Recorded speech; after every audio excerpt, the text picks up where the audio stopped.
Alors, est-ce qu'il faut utiliser le mode grand angle de ton smartphone pour tes photographies immobilières?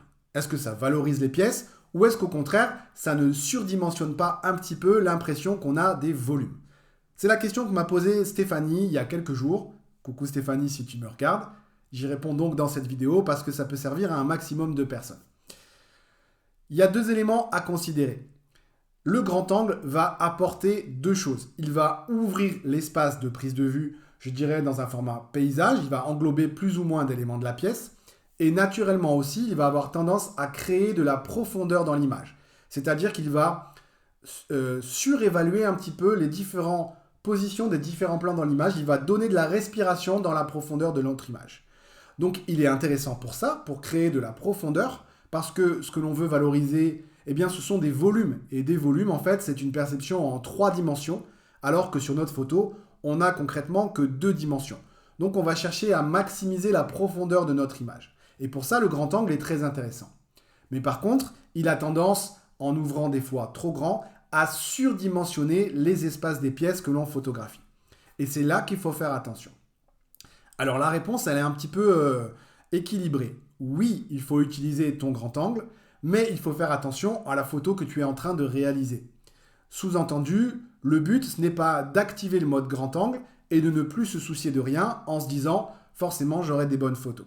L'idée, c'est de travailler en fait ton œil de photographe, ton habitude et de te concentrer un petit peu sur le rendu que tu es en train de photographier, de mettre en image.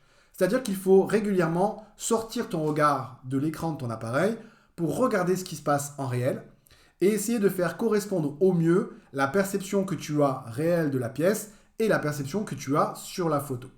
Et quelquefois, il suffit juste d'avancer ou de reculer son appareil pour avoir moins l'effet surdimension. Donc, la réponse, elle est simple et compliquée à la fois. Oui pour le grand angle, mais en faisant attention de ne pas surdimensionner ton image. Ça veut dire qu'il faut que tu y portes un petit peu d'énergie, que tu te formes peut-être ou que tu apprennes quelques éléments de cadrage en photographie pour pallier à ça et que tu t'habitues à vraiment faire des photographies, c'est-à-dire à regarder ce que tu es en train de faire au lieu de regarder le résultat plus tard, c'est-à-dire avant de faire la photographie, regarde ce que tu vas obtenir. Ça, c'est une histoire de subjectivité, d'habitude et d'expérience et ça s'apprend soit avec un prof, soit avec le temps. Et deuxième chose à laquelle il faut que tu fasses attention, c'est à la qualité de ton smartphone. Parce que si tu as un smartphone un peu ancien ou je dirais entrée de gamme, même s'il a un mode grand angle, certains de ces objectifs grand angle vont avoir tendance à déformer un petit peu ton image et tu vas avoir des arrondis qui vont se créer, notamment sur les bords de ton image. Donc si tu as ce type d'appareil, il vaut peut-être mieux utiliser le mode classique que le mode grand angle.